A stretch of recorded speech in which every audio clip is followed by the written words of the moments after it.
আমি কে, তুমি কে, তোমার সাথে আমার কি সম্পর্ক? আমি অর্থাৎ ঈশ্বর শ্রীরামকৃষ্ণ কে, আমরা ভক্তরাই বা কে, আর তার সাথে আমাদের কি সম্পর্ক, এই বিষয়গুলি জ্ঞান প্রয়োজন, বা এর চিন্তা করতে করতে জ্ঞান হবে, এর চিন্তা করার প্রয়োজন। শ্রীরামকৃষ্ণ কে ছিলেন? ছোটবেলায় 18 বছর বয়স নাগাদ স্বামীজি এলেন, ওই রকম বয়সে প্রায় এলেন তুরিয়ানন্দ মহারাজ, হরিনাথ আর নরেন্দ্রনাথ, দুজনে কলকাতার রাস্তায় একদিন আলোচনা করছেন। ইতিমধ্যে মাত্র 3-4 দিন দর্শন হয়েছে ঠাকুর। হরিনাথ জিজ্ঞেস করলেন, নরেন, ঠাকুরকে কি মনে হয় তোমার? নরেন ছোট্ট একটা শব্দ বললেন, 4 অক্ষরে, LOVE, পার্সনি পায়। ভালোবাসার ঘনীভূত মূর্তি হলেন শ্রীরামকৃষ্ণ। ভালোবাসা যদি মূর্তি ধারণ করে, রূপ ধারণ করে, তাহলে তাই হলো শ্রীরামকৃষ্ণ। যেন ভালোবাসার একটা ডেলা, পিণ্ড, কেবল ভালোবাসা আছে, অন্য কিচ্ছু নেই। হয়তো কি ভালোবাসা যাকে বলি আমরা, তার একটি সলিড বিগ্রহ মনুষ্য দেহে কেমন হয় ঠাকুর দেখালেন। এবারে হরিনাথের পালা এলো উত্তর দেওয়ার। নরেন জিজ্ঞেস করলে, ভাই হরি, তোমার কি মনে হয়? তিনি তখন শিব মহিম্নের একটি শ্লোক উদ্ধার করলেন, পুষ্পদন্ত বিরচিত শিব মহিম্ন স্তোত্রে, যাতে আছে, অসিত গিরি সমংসাত গজ্জলং সিন্ধু পাত্রে সুরতরুবর শাখা লেখনী পত্রমূর্তি লিখতি যদি গৃহীত্বা শারদা সর্বকালম তদপি তব গুণানাম ঈশ পারম ন জাতি। হিমালয় পর্বত যদি কালির বড়ি হয়, সাগর যদি দোয়াত হয়, মানে ওই বড়িটা যদি সাগরে গোলা হয়, কালি তৈরি হয়, পৃথিবী পৃষ্ঠকে কাগজ করে মা সরস্বতী, শারদা সরস্বতী যদি পারিজাত বৃক্ষের, স্বর্গের পারিজাত বৃক্ষের একটি ডালকে কলম বানিয়ে লিখে চলেন শিবের মহিমা, লিখে শেষ করা যাবে না। শ্রীরামকৃষ্ণ ওইরকম, তার মহিমা অপার, মহিম্নম পারন্তে ন জাতি, তার মহিমা বলে শেষ করা যাবে না। ঠাকুর যাওয়ার আগে 8 মাস আগে, প্রায় 1 জানুয়ারি, ওই আমাদের গিরিশচন্দ্র ঘোষ, আরো সব অতুল ঘোষ, এরা সব রয়েছেন গৃহী ভক্তেরা। অক্ষয় সেন ছিলেন অধিকার। আমরা কালকে ময়নাপুর গ্রামে গিয়েছিলাম, ওখানেই যার জন্ম হয়েছিল, তিনিও ছিলেন। 30 জনের মতো ভক্ত। বিকেলবেলায় 3:30 নাগাদ ঠাকুর একটু সুস্থ বোধ করে দোতলার ঘর থেকে কাশীপুরে নামলেন। নেমে গিরিশকে উদ্দেশ্য করে বলেন, গিরিশ, তুমি আমার সম্বন্ধে এত বলে বেড়াও, প্রচার করো, আমার মধ্যে কি দেখেছো, কি পেয়েছো? গিরিশ নতজানু হয়ে করজোড়ে গদগদ কণ্ঠে বললেন, ব্যাস বাল্মীকি যার হত্যা করতে পারেননি প্রভু, আমি তার সম্বন্ধে কি বলবো? ব্যাসদেব পুরাণাদিতে এবং ভাগবতে বিভিন্ন গ্রন্থে ভগবানের মহিমা কীর্তন করেছেন, ভগবান বিষ্ণুর নানা অবতারে। ওই বাল্মীকি রামায়ণের দীর্ঘ পাতায় পাতায় পাতায়, শ্লোকে শ্লোকে রাম মহিমা লিখে চলেছেন, কিন্তু কেউই ইতি করতে পারেননি। ঠাকুর গিরিশ ঘোষকে একবার বলেছিলেন, গিরিশ নয়, বিদ্যাসাগরকে বলেছিলেন, যে ব্রহ্ম উচ্ছিষ্ট হয়নি, তেমনি ঈশ্বরকেও, এমনকি সাকার বিগ্রহ, যা অবতার বিগ্রহ নরলীলায় তিনি যখন আসেন, তার মহিমা কীর্তন করে শেষ করা যায় না। অনন্ত তিনি, অসীম তিনি, তার মহিমা, তার গুণাবলী বলে শেষ হবে না। তিনি আসেন আমাদের কল্যাণের জন্যেই। আমাদের সাথে তার কি সম্পর্ক? পাণ্ডব গীতায় আছে বড় সুন্দর, তমেব মাতা চ পিতা তমেব, তমেব বন্ধুশ্চ সখা তমেব, তমেব বিদ্যা দ্রবিণম তমেব, তমেব সর্বম মম দেব দেব। আমার সব কিছু তুমি, তুমি আমার মা, তুমি আমার বাবা, তুমি আমার বন্ধু, তুমি আমার সখা, তুমি আমার পত্নী, তুমি আমার পতি, তুমি আমার সন্তান সন্ততি, তুমি আমার যা বাড়িতে জিনিসপত্র আছে সব তুমি, তুমি ছাড়া আর কিচ্ছু আমি দেখি না। ভগবানের সাথে ভক্তের এই রকমের সম্বন্ধ হয়, এটি আদর্শ সম্বন্ধ। মানুষ জীবের মধ্যে ঈশ্বরকে দেখেই ঈশ্বরকে ভালোবাসে। ঠাকুর বলেন জীবে দয়া নয়, জীবজ্ঞানে জীব সেবা। আমাদেরও প্রত্যেকের মধ্যে আমি কে? আমি কি রক্ত মাংসের এই পিণ্ড, এই শরীরটি যেটা আয়নায় দেখি বা জলে প্রতিবিম্ব দেখি? কখনো নয়। এটা আমার বডি, কেবল শরীর। আমার মন, আমার বুদ্ধি, আমার প্রাণ, এই সমস্ত এগুলিকে বেদান্তে পঞ্চকোষাতীত আত্মা বলা হয়েছে। যে আমি কে? না, আমি পঞ্চকোষের অতীত। ওপরে আছে একটা কোষ, মানে আবরণ, জামার মতো। এই জামা আলাদা জামা, শুধু শরীরটা অন্নময় কোষ। তার ভেতরে আছে প্রাণ শক্তি, প্রাণময় কোষ। তারপরে আছে মনোময় কোষ, মন দিয়ে গড়া। তারপরে আছে বিজ্ঞানময় কোষ, বুদ্ধি দিয়ে গড়া। তারপরে আরেকটা আছে, এইগুলো হলো স্থূল শরীর, হলো অন্নময় কোষ। এই প্রাণ, মন, বুদ্ধি এগুলো হলো সূক্ষ্ম শরীর। মন, বুদ্ধি, প্রাণ, শরীর। তার পারে আছে আরেকটি শরীর, কারণ শরীর, যেটাতে আমরা যখন খুব ভালো ঘুমোই তখন অবস্থান করি। কিন্তু তখনও একটা আবরণ আছে, ঢাকনা আছে, কভার আছে, জামা আছে, সেটিকে বলা আনন্দময় কোষ। কারণ এই সময়ে খুব আনন্দ হয়। জাগরণে দুঃখ সুখ মিলিয়ে থাকে, স্বপ্নে ওই রকম দুঃখ থাকে, সুখ থাকে। হাসি কান্নার স্বপ্ন দেখি, কিন্তু যখন ঘুম হয় তখন এগুলো কিচ্ছু থাকে না। তখন কি থাকে? কেবল আমার নিজের স্বরূপ বা ঈশ্বর আছেন আমার অন্তর্যামী, তার খুব কাছে থাকি। তিনি তো সচ্চিদানন্দ স্বরূপ, তাই খুব আনন্দ হয়। ঘুম থেকে উঠে আমরা বলি খুব আনন্দে ছিলাম। ওইটি আমার নিজের সত্তা, আপন সত্তা। যখন জ্ঞান হয়, প্রকৃত অর্থে জ্ঞান, ঈশ্বরের জ্ঞান, আত্মার জ্ঞান, তখন আমি আমার ওই আবরণের পারে যে অনির্বাণ দীপশিখা জ্যোতির্ময় আত্মা আছেন, সেটিকে উপলব্ধি করি। তখন আমি তার সাথে একত্ব অনুভব করি। তখন বলি সো অহম, কিংবা অহম ব্রহ্মাস্মি। এইটি আমার আসল স্বরূপ, আমি কে। আর দ্বৈত মতে ওই ঠাকুর যেখানে বলছেন, সেখানে আমি হলাম তার সন্তান। আমি তার সন্তান, আমি তার দাস। আমি অনেক সময় বলা হয় আমি তার স্ত্রী, আমি তার স্বামী। এইরকম নানাভাবে আমরা তার সাথে সম্পর্ক করি। ওই সম্পর্ক ঈশ্বরের সাথে করলেই তখনই জীবনটি ধর্মে পরিপূর্ণ হয়, তখনই ধর্মলাভ হয়। আসলে ধর্মটা কি? মানুষের ভেতরে ওই আত্মারূপে তিনি আছেন। সদা জনানাম হৃদয়ে সন্নিবিষ্ট অঙ্গুষ্ঠমাত্র পুরুষ অন্তরাত্মা। সৃষ্টিকর্তা পরব্রহ্ম, তার থেকেই সব জীব তৈরি হয়েছে, সব সৃষ্ট পদার্থ। সৃষ্টির পরে তিনি কিন্তু পালিয়ে যাননি কোথাও। ভেবেছিলেন আমি কোথাও নিজেকে লুকিয়ে রাখবো। অনেক চিন্তা করে অনেক সাজেশন দিলেন অনেকের কাছে। কেউ বললে একবারে আপনি স্বর্গে লুকিয়ে থাকুন, কেউ বলে পাতালে লুকিয়ে থাকুন, কেউ বলে সমুদ্রের জলের ভেতরে সুগভীর স্থানে লুকিয়ে থাকুন, ডুবুরিরা আশ্রয় পাবে না। একজন বললেন আরেকটা খুব সুবিধের জায়গা আছে, জীবের হৃদয়ে অন্তঃপুরে অধিষ্ঠান করুন। সেদিন থেকে শিব বা ব্রহ্ম বা ঈশ্বর তিনি জীবের অন্তঃপুরে অধিষ্ঠান করা শুরু করলেন। বেদে তাই বলা আছে তৎসৃष्ट्वा তদেবানুপ্রাবিশৎ। এই সমস্ত জিনিস সৃষ্টি করে তিনি প্রত্যেকের ভেতরে অনুপ্রবিষ্ট হয়ে রয়েছেন।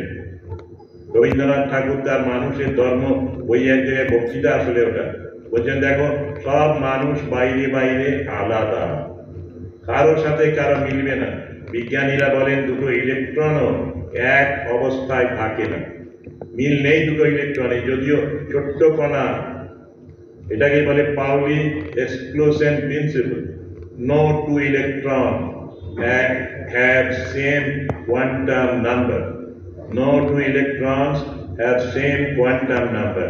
প্রত্যেকটা আলাদা আলাদা, প্রত্যেকটা জীব, প্রত্যেকটা মানুষ পৃথক পৃথক, কিন্তু বাইরে পৃথক হলেও ভেতরে সবার মধ্যে সেই এক সচ্চিদানন্দ ঈশ্বর, যিনি সৃষ্টি করে নিজেকে ঢুকিয়ে রেখেছেন, ওটার মধ্যে কোনো ফারাক নেই। আমরা বাইরের রং দেখে, শরীর দেখে, চামড়া দেখে, মাংস দেখে মানুষকে বিচার করি। একবার অষ্টাবক্রের সাথে আরো অনেক ঋষি মুনি তারা গিয়েছিলেন এই রাজা জনকের সভায়। রাজা জনক গুরু নির্বাচন করবেন, গুরুর জন্য একটা সেন্ট্রাল চেয়ার রেখেছেন, আসন, আর অন্যদের জন্য আলাদা আলাদা আসন আছে, মানে সবার বসার জন্য। কোন মুনি ঋষি সাহস পেলেন না ওই সেন্ট্রাল চেয়ারে বসা।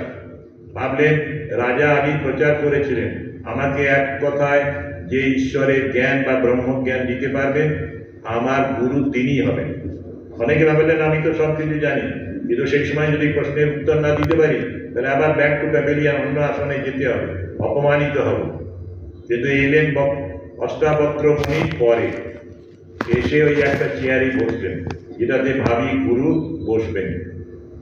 এবারে সবাই হেসে উঠলেন, হেসে বললেন এই চেহারা নিয়ে, কালো গায়ের রং, আর 8টি জায়গায় বাঁক আছে, মাংস ঝুলছে বিভিন্ন জায়গায় শরীরে।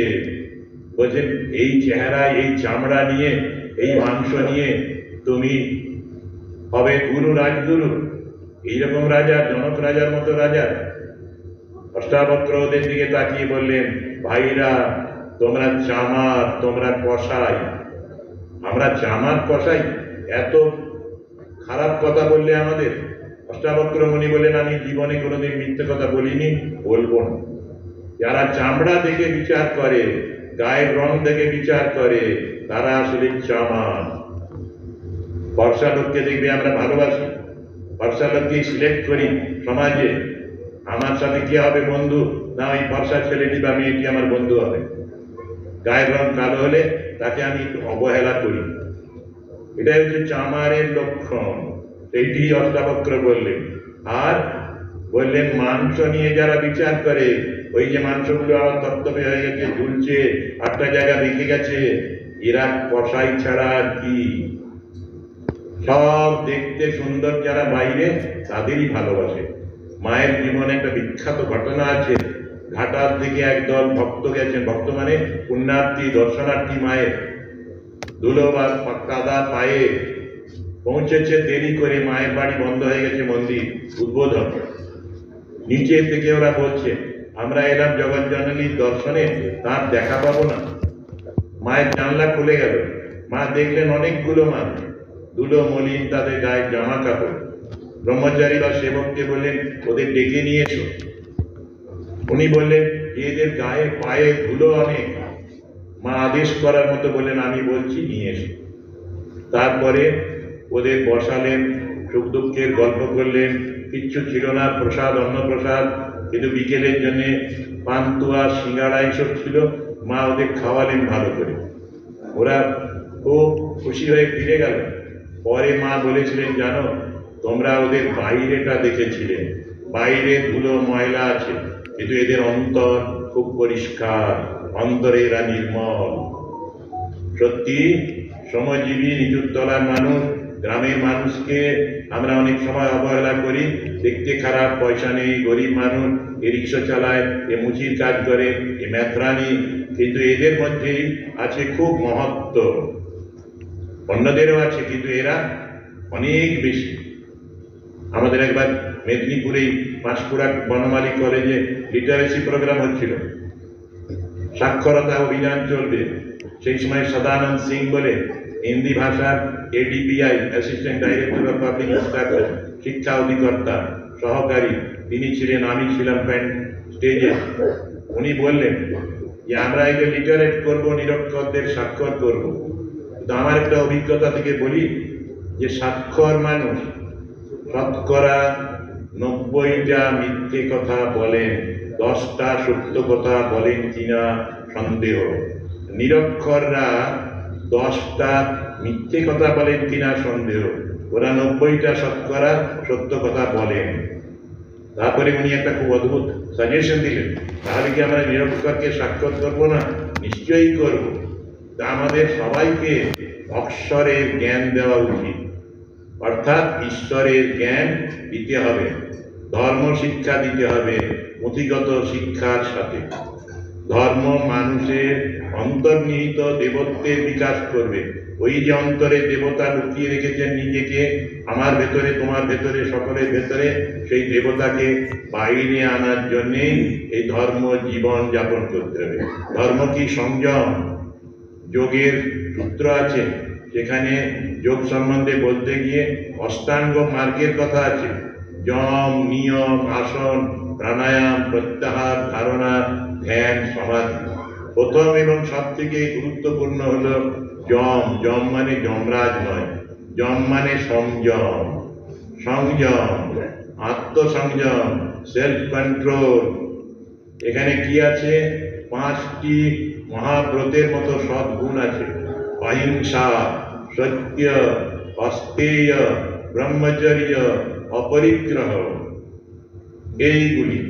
আরো 5টা পরে নিয়ম আছে, এই নিয়মগুলো অভ্যাস করতে বলা হয়েছে। শৌচ, সন্তোষ, তপস্যা, স্বাধ্যায়, ঈশ্বর প্রণিধান।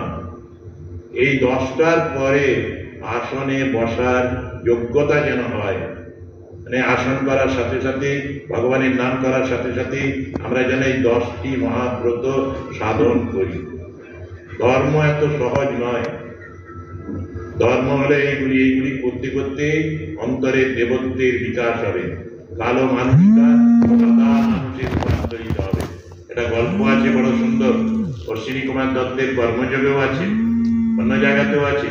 সেখানে বলা হচ্ছে একটা মানুষ 52টা খুন করেছিল, তারপরে অনুশোচনা হয়, গুরুর কাছে আসে। গুরু তাকে বলেন, দেখ আর হিংসা করিস না। কিন্তু ওকে একবারে তার তরবারিটি বা ছুরিটি ত্যাগ করতে বললেন না। তাকে একটা কাপড় দিলেন কালো, গায়ে বেঁধে রাখো কোমরে, আর এটা যেদিন তোমার সাদা হয়ে যাবে সেদিন তুমি মুক্ত হয়ে যাবে, সেদিন ঈশ্বরের দর্শন পাবে। এইরকম নির্দেশ দিয়ে ওকে ছেড়ে দিলেন শিষ্যকে। আর বলেন, এই নাম করবি, আর মিথ্যে কথা বলবি না, হিংসা করবি না। একদিন যেতে যেতে উনি সেই ভক্ত বা প্রথম ধর্মজীবন শুরু করেছেন, সকাল সন্ধ্যে অভ্যেস করতেন আর চলতেন রাস্তায়। একদিন একটা অদ্ভুত জিনিস দেখলেন, একটি যুবতী মেয়েকে তাড়া করেছে এক দস্যু, ধরেই ফেলেছে। এবারে তাকে হত্যা করার মতো অবস্থা হয়েছে। চরিত্র নষ্ট করে দেওয়া, জীবন নষ্ট করা মানে তো হত্যার থেকে বেশি। সেই সময় এই মন্ত্র নেওয়া যে ছেলেটি, যে আগে 52টা খুন করেছে, সে ভাবলো যাই 52 তাই 53 করে ওই দস্যুটিকে বধ করল। দস্যুর শরীর থেকে পিঙ্কি দিয়ে রক্ত আসতে লাগলো, ওর কালো কাপড়টাতে পড়লো, আর কালো কাপড়টা সাদা হয়ে গেল। তখনই সে ঈশ্বরের সাক্ষাৎকার পেল। ধর্ম এইটা। আরেকটি কাহিনী আছে ধর্ম জগতে।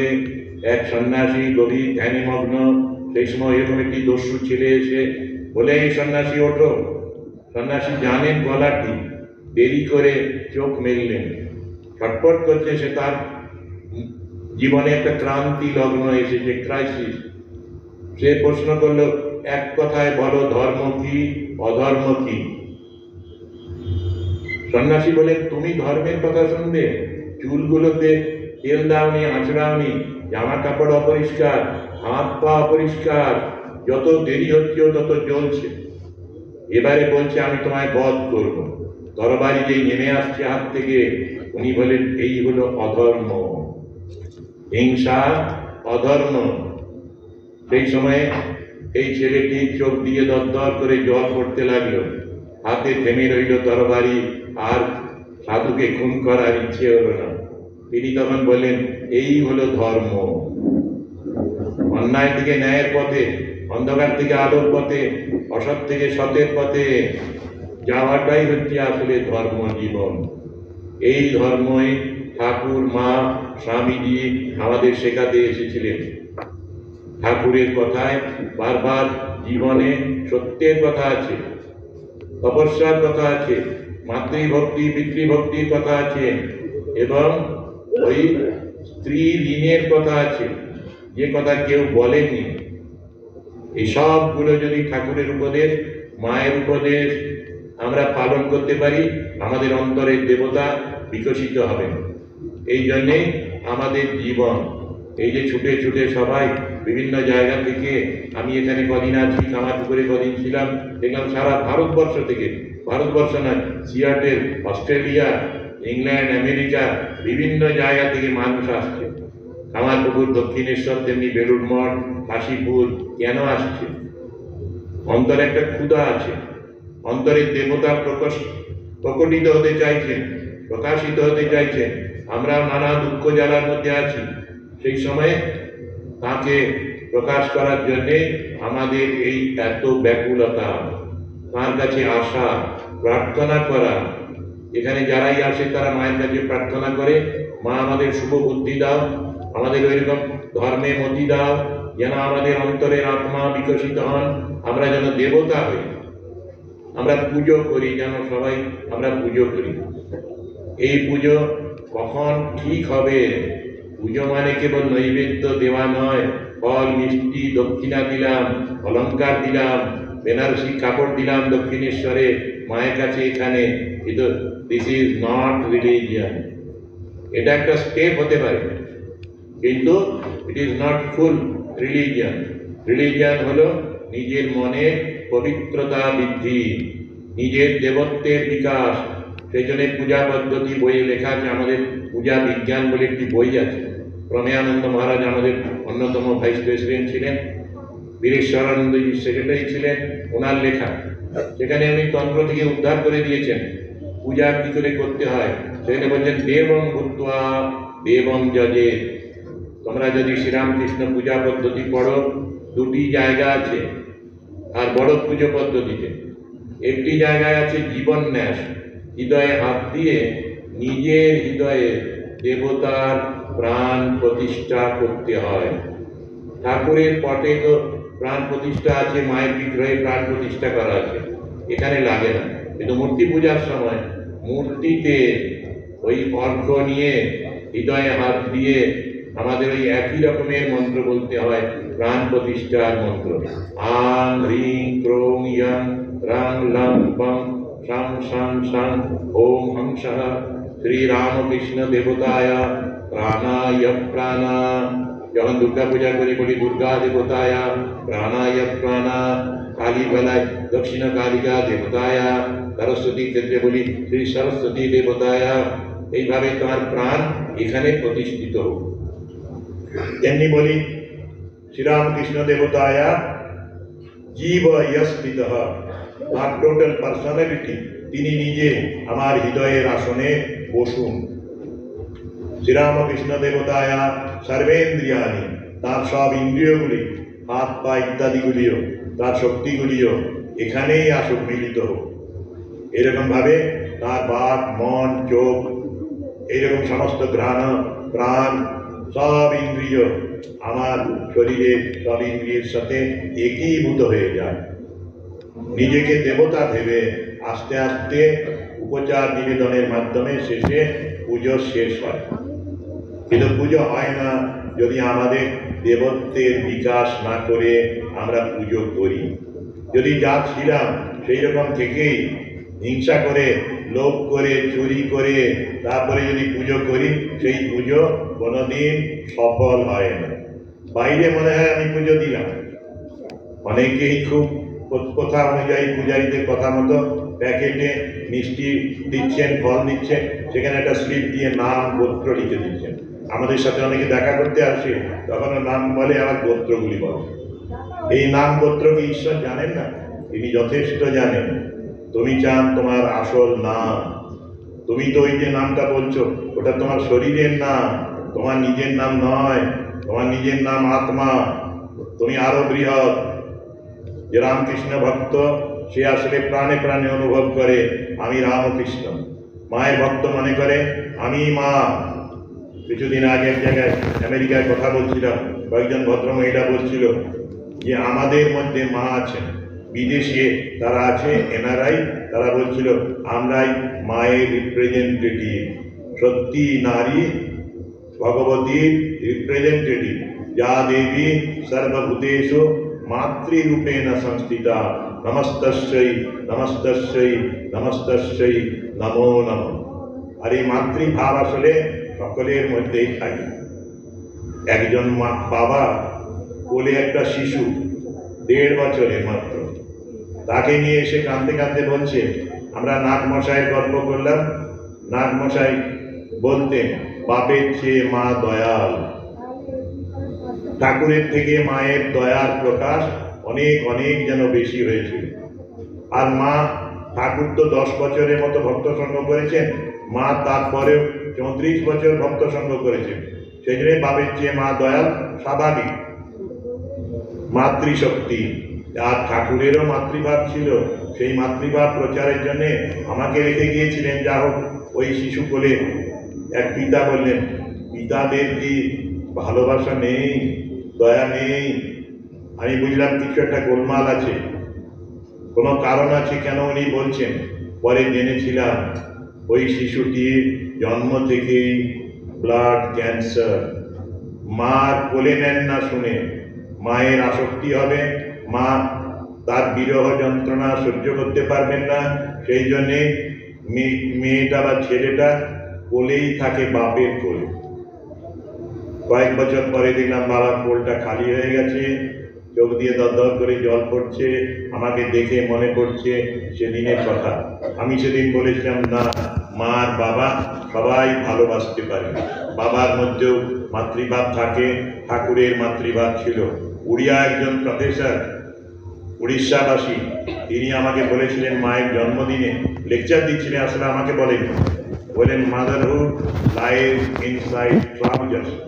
তখনও মেয়েরা আমাদের দেশে ওই প্যান্ট পরা, জিন্সের প্যান্ট পরা, পাজামা পরা শুরু করেন। সবাই শাড়ি পরেই থাকতো, নইলে ফ্রক পরে থাকতেন।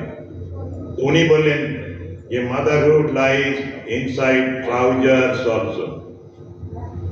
সাকার নিরাকার বিগ্রহ নিয়ে, উপাসনা নিয়ে খুব সুন্দর কথা আছে যে সাকার আমার মা, নিরাকার আমার বাবা, কাকো নিন্দ কাকো বন্ধ দোনো পাল্লা ভারী।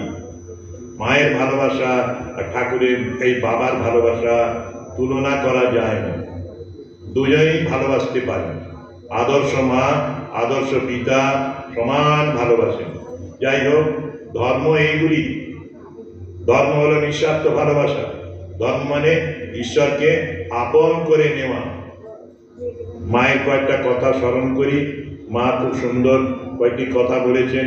ঈশানানন্দজির লেখা যে বইটি আছে মাতৃ সান্নিধ্যে, তার একেবারে শেষে তিনি বরদা মহারাজ ঈশানানন্দজি তিনি বলেছেন খুব সুন্দর মায়ের উপদেশ।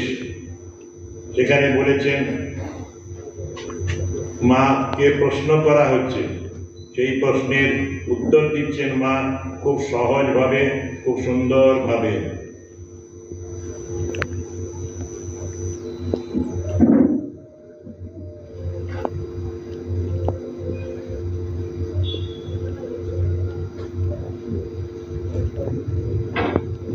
ঠাকুরকে ডাকবে কি করে বা কি করে ঠাকুরের চিন্তা করবো? বলছেন যে তাতে মনটা ডুবিয়ে রাখো, মগ্ন হয়ে থাকো। আরো অনেক কথা হয়েছে ঠাকুরের, এই মায়ের মুখে ঠাকুরের সম্বন্ধে প্রশ্ন করা হচ্ছে, উপাসনা সম্বন্ধে প্রশ্ন হয়েছে। উনি খুব সুন্দর উত্তর দিয়েছেন। মা ছোট্ট কয়েকটি উপদেশ বরদা মহারাজ লিখে রেখেছেন মাতৃ সান্নিধ্যে বইটিতে। বলছেন, সন্তোষের সমান ধন নেই, আর সহ্যের সমান গুণ নেই। নিজের ব্যক্তিত্ব ভুলে গিয়ে স্বরূপত্ব বুঝতে চেষ্টা করো। এটা আমি আগে বলেছি, তোমার স্বরূপ হলো আত্মা, তোমার স্বরূপ হলো ঈশ্বর। যে ঈশ্বর তোমার অন্তর্যামী রূপে আছেন ভেতরে। সদা জানা হৃদয়ে সন্নিবিষ্ট অঙ্গুষ্ঠ মাত্র পুরুষ অন্তরাত্মা। সবার হৃৎপিণ্ডটা নিজের নিজের বুড়ো আঙ্গুল পরিমাণ, দক্ষিণ অঙ্গুষ্ঠ। সেইটুকু জায়গায় সেই অন্তর্যামী ঈশ্বর তিনি অনরণীয়ান মহতমহীয়ান, তিনি ছোট হতে পারেন, তিনি আবার বিরাট হয়ে যান। বিশ্বরূপ দর্শন যখন করলেন অর্জুন তখন দেখলেন তার বন্ধু সখা কৃষ্ণ কি বিরাট হয়ে গেছেন। তো সেই রকমের অন্তর্যামী ঈশ্বর তিনি অন্তরে আছেন। বলছেন যে নিজের স্বরূপটি বুঝতে চেষ্টা করো, নিজের ব্যক্তিত্ব ভুলে যাও, ওই নাম গোত্র ইত্যাদি। তোমার চেহারাটি সুন্দর দেখতে, তুমি কি সুন্দর তোমার গায়ের রং, কত ভালো বংশে জন্মেছ, সেইগুলোর থেকেও আরো ভেতরে যাও, এগিয়ে যাও, পাবে মণি মাণিক্য, সেটি তোমার আত্মস্বরূপ। এই আত্মস্বরূপকে বুঝতে চেষ্টা করো। আবার বললেন মা অনেক কথা বলেছেন, যে সর্বদা ইষ্ট চিন্তা করবে তার অনিষ্ট আসবে কোথা দিয়ে। আমরা বলি অশান্তি অশান্তি অশান্তি। অশান্তির জিনিস নিয়ে যদি আমি খেলাধুলো করি তাহলে অশান্তি হবে, যদি শান্তির জিনিস নিয়ে খেলি বা থাকি তাহলে আমার শান্তি হবে। তাই ইষ্টপদে থাকলে অনিষ্ট আসে না। আরো বললেন সবার উপর সকলের উপর সমান ভালোবাসতে বলেছেন মহাপুরুষরা, ঠাকুরমা, স্বামীজি, এরা সবাই। মা একটি ছোট্ট বাচ্চাকে শিখিয়েছিলেন সকলের উপরে সমান ভালোবাসা হয় কি করে জানো? যাকে ভালোবাসবে তার কাছে প্রতিদানে কিছু চাইবে না, তবে সকলের উপর সমান ভালোবাসা হয়। মায়ের ওই প্রশ্নগুলো বলছিলাম, মাকে ভক্ত প্রশ্ন করছেন জীবনের উদ্দেশ্য কি? মা উত্তরে বলেছিলেন ভগবানকে লাভ করা ও সদা সর্বদা তাঁর পাদপদ্মে মগ্ন হয়ে থাকা। প্রশ্ন হলো কিভাবে ধ্যান করব? উত্তরে মা আবার বললেন তাঁর চিন্তা সাধন ভজন, মানে তাঁর পাদপদ্ম সর্বদা মনে রেখে তাঁর চিন্তাতে মনকে ডুবিয়ে রাখা, তার নাম জপ করবে। খুব সরল প্রশ্ন, খুব সরল ভাবে তিনি উত্তর দিয়েছেন। আরো বলছেন অনুরাগ না থাকলে শুধু নাম জপ করলেই হবে কি? আমাদের সত্যি প্রথম প্রথম তো অনুরাগ হয় না, সেই অবস্থা দিয়ে আমরা নাম জপ করার চেষ্টা করি। মা খুব সরল ভাবে উত্তর দিলেন যে বলছেন জলে ইচ্ছে করেই পড়ো, আর কেউ ঠেলে দিলে কেউ ঠেলে ফেলে দিক, কাপড় ভিজবেই, নিত্য ধ্যান করবে। অনুরাগ হোক না হোক নিত্য ধ্যান জপ করবে। তাহলে ওই জলে কেউ ঠেলে ফেলে দিলে বা নিজে পড়লে তুমি জলে, কাপড় যেমন ভেজে তেমনি তোমার লাভ হবে, ধর্মতে তুমি ভিজবে, ধর্ম বাড়ি পরিশন হবে তোমার উপরে। এরকম ভাবেই বললেন। প্রশ্ন করছেন ধ্যান ট্যান তো কিছুই হয় না মা।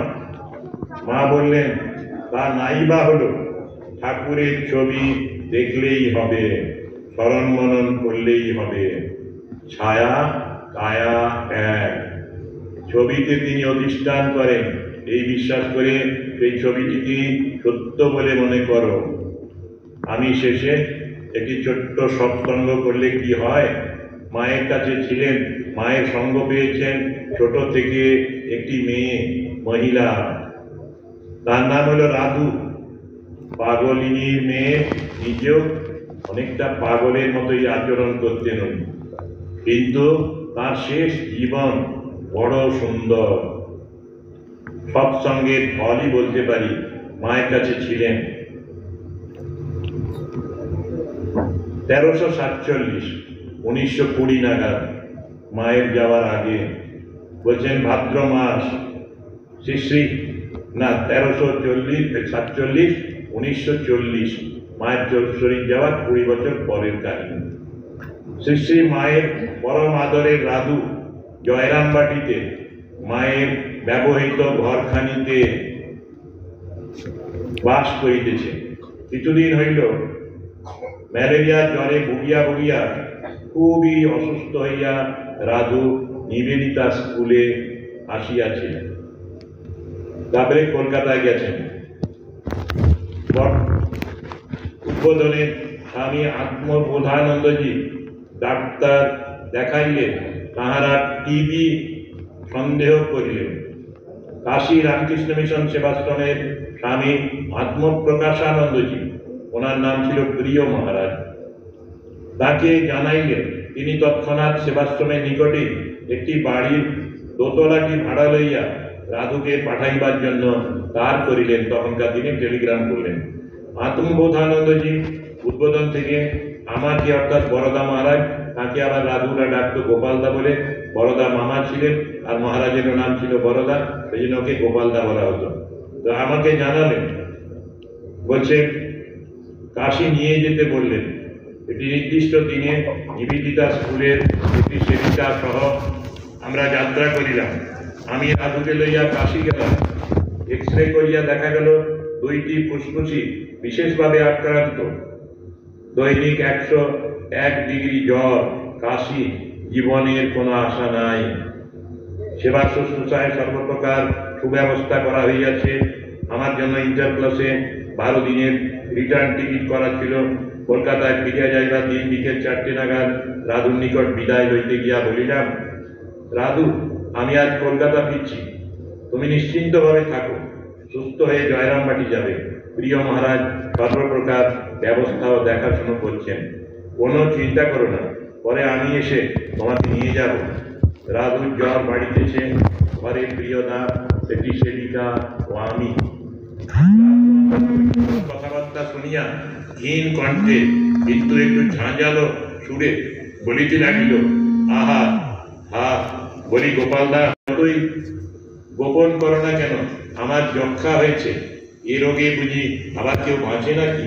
তাই তুমি বলছো ভালো হয়ে জয়রামবাটি যাবে। আমি বলিলাম, রাধু, ওসব কেন চিন্তা করছো? প্রিয়দা সব রকম চিকিৎসা সেবা শুশ্রূষার ব্যবস্থা করেছেন।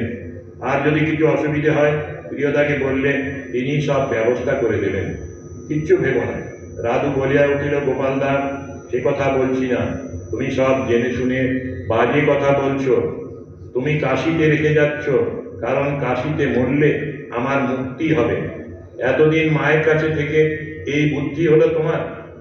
যিনি জন্মাবধি আমার সব ভার নিয়ে সকল ব্যবস্থা করেছেন, তাঁর সেই ঘরখানিও আমার ব্যবহারের জন্য জীবন সত্য করে গেছেন। আমি তাঁর চির আশ্রিত। রাধুর খুব বিশ্বাস ছিল। শেষ সময়ে এই চিন্তা করছেন, আমি তার চির আশ্রিত, তিনি কি আমার মুক্তির ব্যবস্থা করেননি? আমি যদি আস্থা করেও পড়ে মরি, আমার মুক্তি তার কৃপায় আমার হাতের মুঠোয় হাত মুঠ করে দেখাচ্ছেন। সেই জন্যে তোমাকে ভাবতে হবে না দাদা। প্রিয়দার চোখে জল, আত্মপ্রকাশানন্দজি বারাণসী, তার চোখে জল এসেছে। আমি নীরবে, এই বরদা মহারাজ লেখক, তিনি বলছেন, মাথা নিচু করে কিছুক্ষণ দাঁড়িয়ে রইলাম। রাধু বলতে লাগলো, আমার মৃত্যুর যে স্থান মা ব্যবস্থা করে গেছেন, সেখানেই মরব, তোমাদের ভাবতে হবে না গো। রাধুর সেই দৃঢ় বিশ্বাসের বৃত্ত ঘোষণা আজও আমার কানে ধ্বনিত হইতেছে।